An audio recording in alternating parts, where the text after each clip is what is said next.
So in today's video, I'm going to be showing you how to improve your airgun trigger, pretty much any airgun trigger. They are all very similar. Some are very, like on a Crossman 2240, they're very simple. There's just two contact points and a contact point on the hammer. What I have here is the Crowell Puncher Jumbo's block trigger system. It is actually quite good right out of the box. Needed a little bit of an adjustment. It breaks fairly, I would say fairly crisp. First stage was a little sloppy. This is a two-stage. But what I'm going to do is show you how to make it even better. And really what that involves, this is not magic, is really polishing and creating an edge on contact points. So I'm going to take this apart for you, but just to give you a quick, brief understanding, this trigger rests up against a sear. I'm going to show you this here, underneath here. Hopefully you're seeing this. So the trigger moves this sear here. So when I pull the trigger back, it has two pins, and this pin, rocker, so it's like a rocker, and then this sear here, when I press it, not sure if you, let's see if you can see that a little better. When I press it, see how it moves? Now, right there is the point of contact to the hammer that you see in there. Now watch this. See this little nut here and what you're seeing right there? When I cock it back, here's the lever. I'm going to be pulling it back. Watch how this nut moves back. Okay, see that? Now listen for the click. That's it. So now the hammer is being held back by this sear, which is now pressing again, and I'll show you what that looks like when I take this all apart. And I'm going to pull the trigger. When you do that, under here, when I pull the trigger, it's going to lift the sear in this direction towards the camera and let the hammer go. I'm going to hold on to it. There you go. And that's it. It's a very simple product. Now let me take this apart for you. All right. So what we're going to do now is take out the two components so I can show you how the system all works. I have a camera here. All right, so what I'm going to do now is first take out the spring and the hammer, and that is done. So you can see that right there.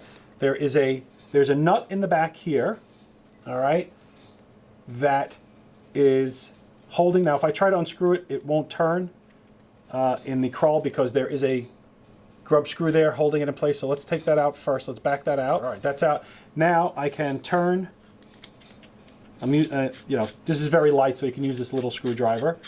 Turn that.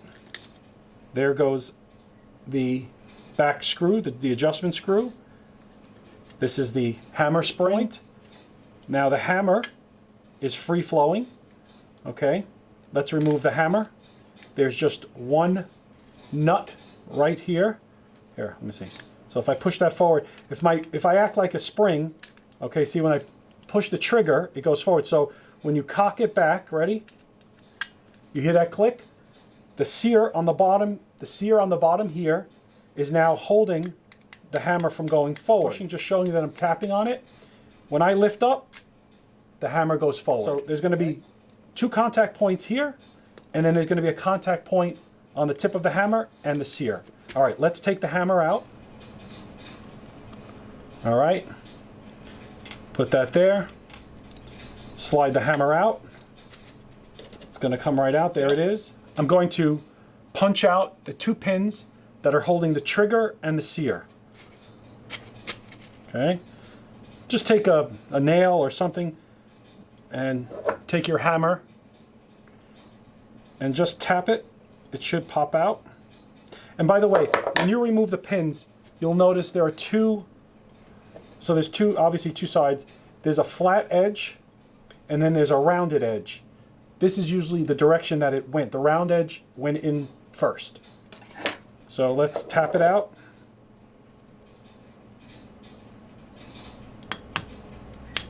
There you go, there's one. Whoops. So that is one right here.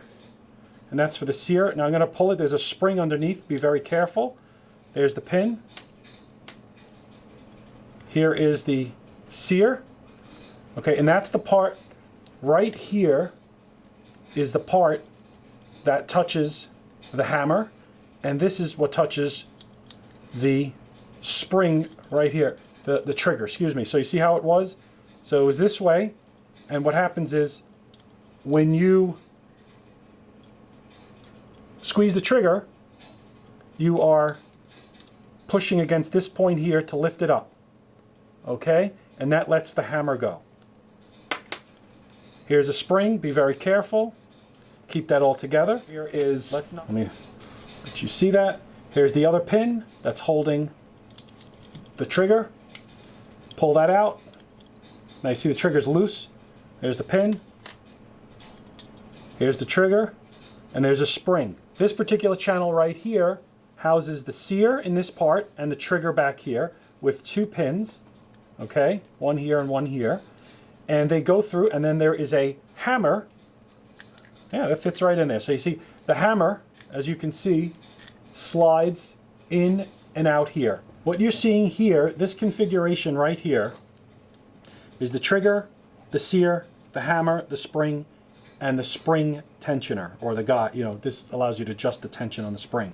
So what happens is when you cock the hammer back, that would be this item. So what happens when you cock the hammer back, right? Okay, so it's usually the sear is resting at the bottom of the hammer. That would be this part right here. This is the point that's going to hold the hammer back. So this is the position in the gun. When you cock it back, the sear will hold the hammer there.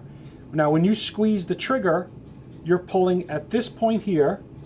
Let's see if you can see this. Okay, so at that point here, the trigger will release the sear downward and the hammer will strike forward. Okay, that is the general premise. So what we need to do is polish these two contact points right here, okay, and the contact point here on the sear, as well as here at the base of the hammer. Now, as you can see, I did a little bit of this already I've already polished this, but I'm going to still show you how it's done. And the reason, again, I'm showing you is because it actually worked, and I like the way it worked out. So I'd like you to see that. I'm going to show you a close-up in the camera here of the two edges that I've already polished and give you a sense of what they feel like as they rub up against each other. Okay, let's focus. So what you're seeing here is the edge. Let me show you that shine. Look at that shine. Okay, it used to be very rough, like in here, but I polished that up, and I'm going to show you how look at that. When I rub my finger over that, it feels so smooth. Now, the same thing on this end. So remember, these two, they touch like this, and if you rub them against each other, you shouldn't feel any grit. You should feel very, now I feel a little bit, and I can tell you where that's coming from. So if we look right here, I'm sure you're seeing that right here, this is polished, okay?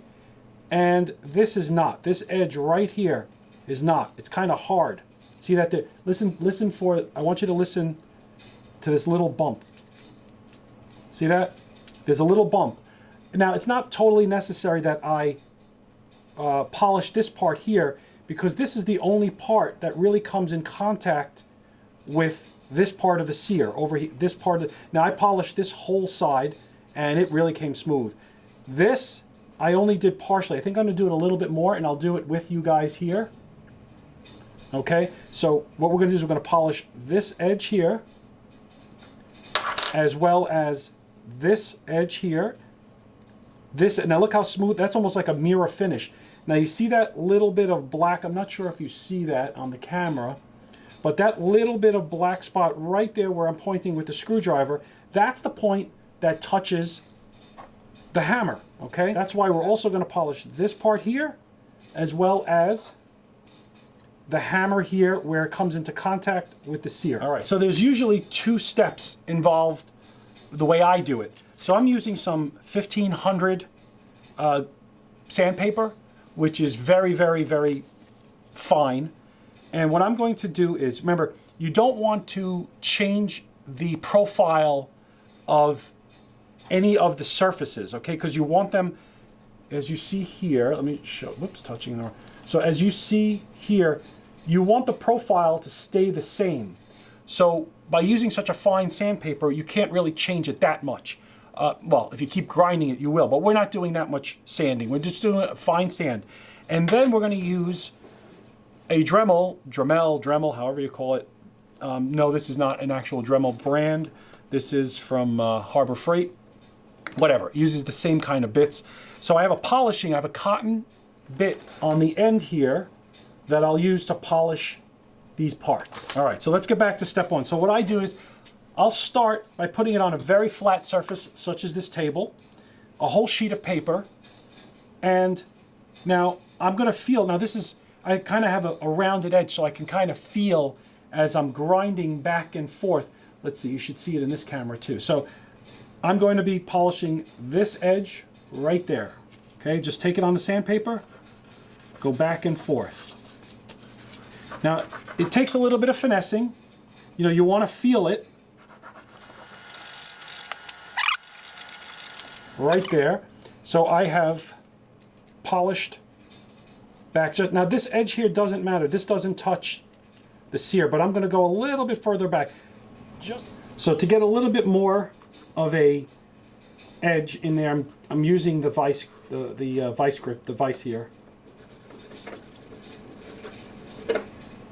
Yeah, that's better.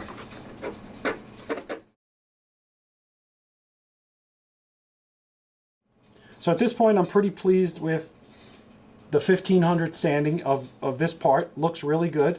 We're going to buff that up. At this point, this part of the sear, I'm only going to buff it. I've already sanded it, so it's nice, and as you can see, it's nice and shiny.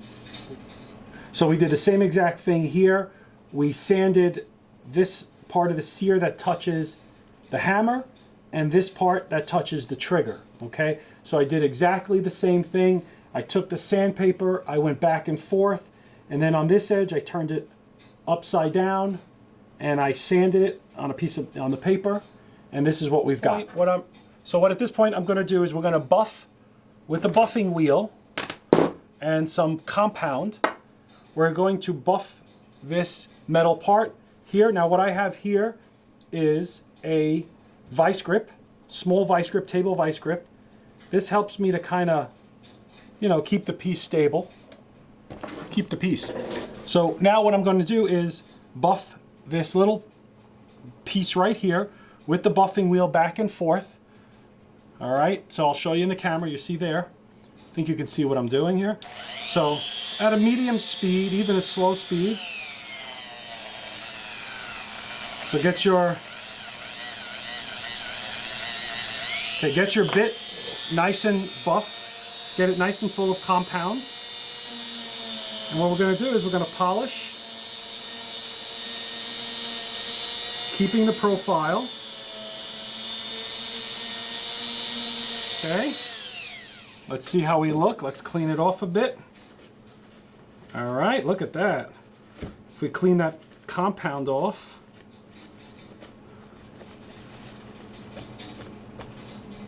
wow, I think that looks pretty slick. All right, so look at that. Look how shiny that is. Okay, that piece right here. So this bit right here, you see how shiny that is? That is what you need it to do. It needs to feel really shiny. Yeah, I like it. So now let me describe to you what it feels like when I rub these two pieces of shiny, shiny metal together, okay? I feel like I'm two pieces of glass. All right, so the last part that we polished, as you can see down here, just gently, we don't want to change the profile of anything, is this contact point here and where it runs, where the sear runs along the bottom. So the tip here is very, very polished. Excuse me. I did not change the profile of this shape. You do not, especially up top here where it touches the hammer, you really don't want to reshape this. You just kind of want to give it a small round edge at the top, really, really smooth, because that is the part. So when it's holding, as you can see right here, when it's holding the hammer back and you're pulling the trigger, it's going to roll off this very edge. See that little shiny, I don't know if you see what I see, but there's a little shiny spot part right there. So when it rolls off, oh, it's nice and smooth. I can feel that. I can feel how smooth that is. It's like, oh, it's beautiful. Once you put a little grease there, I think it'll be really nice. All right, so hopefully that helps you to make your trigger a little better. And I always use a little bit of marine corrosive control wheel bearing grease, just a touch. All right, when you put it back together, I put just a touch right there. Okay, a little touch right there, a little touch right, all the contact points. The idea is to get those contact points to be very smooth, so when you're squeezing the trigger and your sear is rubbing up against, so the trigger and the sear, are, see these 2 points, I put grease there? When they're rubbing up against each other, when you're pressing it, that little bit of movement is smooth. Right here, and that touches the hammer, the bottom of the hammer, okay? That too has to be smooth. If all of that, the 4 contact points are smooth, when you're rolling that trigger, it's sort of like if you had a bearing in there, or instead of metal to metal, it were 2 items that could sort of roll. That is what I do, and I hope that helps you, and I hope it makes your trigger better.